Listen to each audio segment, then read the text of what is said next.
The scratching started beneath Ethan's dorm room on his very first night at Blackthorne College. It wasn't the sound of pipes or settling concrete, but something deliberate, dragging slowly across stone.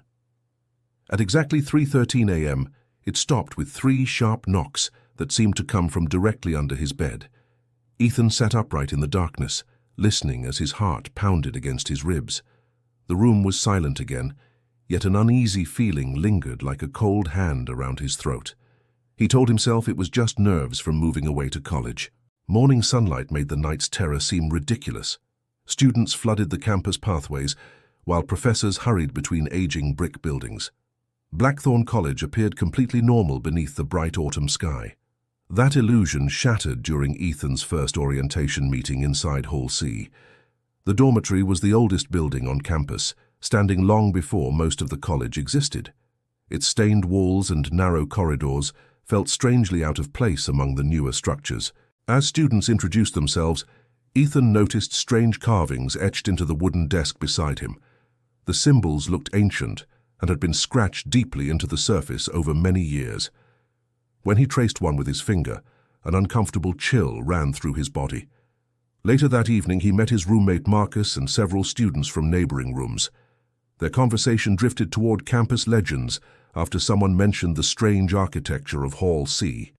The mood changed immediately as nervous glances passed around the room. A girl named Sarah lowered her voice and spoke about sounds coming from beneath the dormitory. She claimed students occasionally heard knocking under the floors during the middle of the night. Most people laughed, though nobody seemed completely comfortable discussing it. Marcus shared an even stranger rumor passed down through older students. Decades ago, several residents reportedly vanished from Hall C without explanation. Their belongings remained untouched, but the students themselves were never found. The stories fascinated Ethan more than he wanted to admit. That night, he searched online archives and old student forums for information about the disappearances. Most records had been removed or ended abruptly without answers. Hours later, exhaustion finally pulled him into sleep. Sometime after midnight, a distant metallic noise echoed through the floor beneath his room. His eyes opened instantly as the sound repeated 3 times. This time the scratching returned louder than before. It traveled slowly beneath the room as though something was crawling through a hidden space underground. Ethan remained frozen while the noise moved directly beneath his bed. The scratching ended just as suddenly as it had begun. A single knock echoed from below, followed by complete silence that felt heavier than the sound itself. As Ethan stared into the darkness, he noticed a loose brick protruding slightly from the basement wall visible through a maintenance photo on his laptop, and for reasons he couldn't explain, he felt certain it was waiting for him. The journal should not have existed, yet it lay in Ethan's trembling hands, as though it had been waiting decades for someone to find it. Dust covered its cracked leather cover, and its pages smelled of mold and damp earth. The moment he opened it, a handwritten sentence chilled him to the bone. "If you are reading this, the thing below is awake again." Ethan had discovered the journal behind the loose brick in the basement that morning. Hidden inside the wall was a narrow cavity large enough to conceal a small box. No maintenance worker or student could have found it without knowing exactly where to look. The journal belonged to a student named Daniel Mercer. According to the first pages, Daniel had lived in Hall C during the autumn of 1978. The final campus record Ethan found online listed Daniel as missing without explanation. At first, the entries described ordinary college life and stressful exams. Then the writing gradually changed into something darker and more frantic. Entire pages were filled with sketches of strange symbols and warnings written in capital letters. Daniel claimed he had discovered a hidden network of tunnels beneath the dormitory. He wrote about hearing voices under the floor late at night and following them into the darkness. The deeper he explored, the more obsessed he became. One entry described an ancient ritual that had been passed secretly between generations of students. The instructions covered several pages and required candles, chalk symbols, and a specific spoken phrase. Daniel insisted the ritual revealed the truth buried beneath Blackthorne College. Ethan showed the journal to Marcus, Sarah, and another friend named Tyler. Instead of fear, curiosity spread across their faces as they examined the faded pages. The ritual seemed absurd enough to be entertaining rather than dangerous. For the next few days, the 4 students discussed little else. They joked about ghosts, hidden treasure, and elaborate campus pranks. Yet each time Ethan reread the journal, he felt an uncomfortable sensation that someone was reading over his shoulder. The final entries disturbed him the most. Daniel's handwriting became shaky and uneven, as though he had been writing while terrified. Several pages contained only one repeated sentence. "Do not let it learn your voice." A violent storm rolled across campus on Friday night. Rain hammered the dormitory windows, while thunder shook the ancient building. The terrible weather somehow made the ritual feel more tempting. Near midnight, the 4 students gathered in an abandoned storage room in the basement. They arranged candles exactly as the journal instructed and copied the symbols onto the concrete floor. Nervous laughter echoed through the room as shadows flickered across the walls. When everything was ready, Ethan began reading the final passage aloud. The temperature dropped so suddenly that their breath became visible in the air. Before he finished the last words, something deep beneath the floor answered with a slow, deliberate knock. The knock beneath the floor did not sound like an echo or a coincidence. It carried a weight that seemed to vibrate through the concrete and into their bones. Every candle flame bent at the same moment, as though something underneath had exhaled. Nobody spoke for several seconds. Marcus stared at Ethan while Sarah's face turned pale in the candlelight. Tyler forced a nervous laugh, but the fear in his eyes betrayed him. Another knock followed from below. This one was louder and accompanied by a faint grinding noise deep beneath the basement. The concrete floor trembled beneath their feet, like something massive was shifting underground. The candles suddenly flared brighter than normal. Shadows stretched unnaturally across the walls, twisting into shapes that looked almost human. Ethan felt a growing pressure in his ears, followed by distant whispers he could not understand. The room became colder with every passing second. Frost spread across several metal shelves despite the warm season outside. Sarah wrapped her arms around herself and whispered that they needed to leave immediately. Before anyone could move, a sharp crack echoed through the basement. The chalk symbols drawn on the floor began splitting apart as a jagged fracture appeared in the concrete. Dust rose into the air while pieces of stone shifted and collapsed inward. The widening crack revealed darkness beneath the building. It was not an ordinary hole, but the entrance to a narrow stone passage descending into the earth. A freezing wind rushed upward, carrying the smell of wet soil and decay. The whispers became clearer as they emerged from below. Dozens of voices seemed to overlap, speaking in a language none of them recognized. Yet each student felt the disturbing impression that the voices were calling directly to them. Tyler shined his flashlight into the opening. Ancient stone steps disappeared into blackness far beyond the reach of the beam. Strange symbols covered the walls, matching the drawings found throughout Daniel Mercer's journal. Reason told them to run upstairs and report what they had found. Instead, an overwhelming curiosity settled over the group like a spell. The tunnel felt less like a discovery and more like an invitation. One by one, they climbed through the opening. The stone staircase descended far deeper than should have been possible beneath a college campus. As they moved downward, the sounds of the storm above slowly vanished. After several minutes, they reached a vast underground corridor hidden beneath Blackthorne College. The walls were carved with countless symbols, and hundreds of melted candles lined the passage as if others had walked there long ago. Then Ethan noticed fresh footprints in the dust, leading deeper into the darkness, and they were heading toward something that was already awake. The footprints in the dust were fresh enough to leave sharp impressions on the stone floor. They led deeper into the underground corridor, vanishing around a bend where the darkness seemed unusually thick. None of the 4 students wanted to continue, yet none of them could bring themselves to turn back. Their flashlight beams revealed walls covered with carvings unlike anything they had seen before. The symbols stretched endlessly along the passage, etched into stone worn smooth by age. Some appeared to depict human figures kneeling before a towering shape with hollow eyes. The air grew colder with every step. Water dripped somewhere in the darkness, creating echoes that sounded disturbingly like distant footsteps. Several times Ethan turned around, convinced someone was following them from behind. After nearly 20 minutes of walking, the corridor opened into a massive underground chamber. The ceiling disappeared into darkness far above their heads. Ancient stone pillars surrounded the room like silent guardians watching from the shadows. In the center stood a circular pit, sealed by a slab of black stone. Strange markings covered its surface, and rusted chains extended from the slab into the surrounding floor. The entire structure looked less like a monument and more like a prison. Sarah examined the symbols carved around the pit. They matched the drawings from Daniel Mercer's journal almost perfectly. One phrase appeared repeatedly, translated in the journal as a warning rather than a description. Marcus shined his light across the slab and discovered deep scratches running across its surface. They looked recent despite the apparent age of the chamber.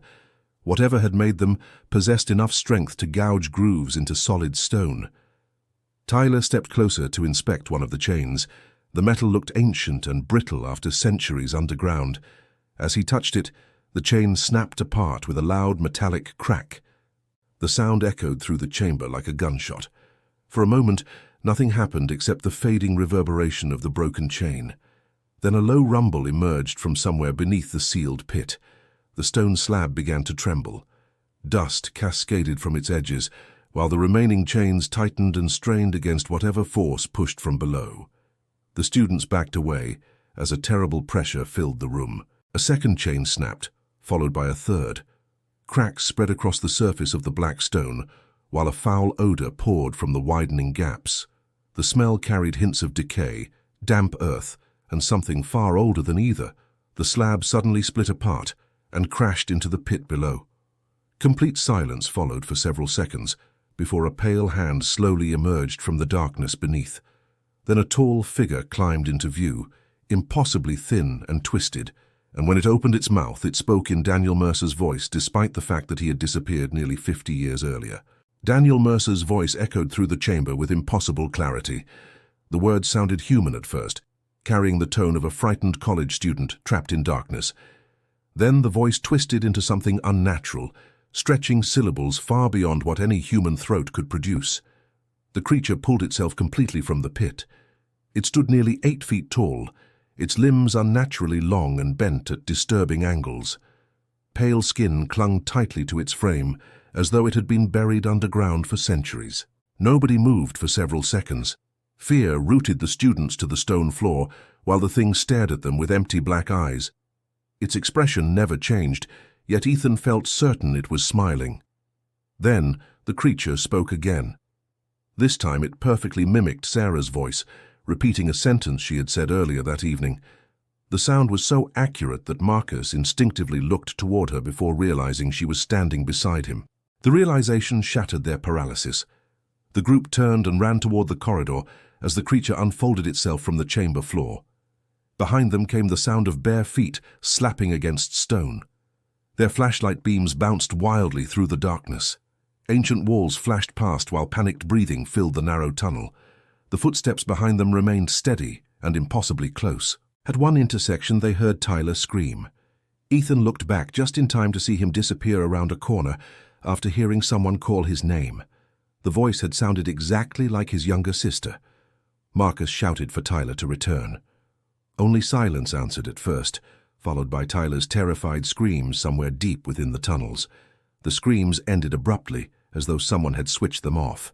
The remaining 3 students continued running. Every few minutes they heard familiar voices emerging from side passages and unseen chambers. Parents, friends, professors, and loved ones called to them from the darkness. The voices knew things they should not have known. They repeated private memories and personal conversations no stranger could possibly hear. Each imitation sounded flawless, making every decision feel like a deadly gamble. As exhaustion overtook them, they reached a junction where 3 corridors split apart. A frightened voice suddenly called Marcus from one passage. It sounded exactly like his deceased father. Marcus froze in place. Tears filled his eyes as the voice repeated his name with heartbreaking tenderness. Before Ethan or Sarah could stop him, Marcus ran toward the sound and vanished into the darkness. Ethan and Sarah stood alone, listening to Marcus's footsteps fade away. Seconds later, another voice drifted through the tunnel, perfectly imitating Marcus as he begged them for help. The horrifying part was that the real Marcus had already disappeared, Yet something wearing his voice was now following them through the dark.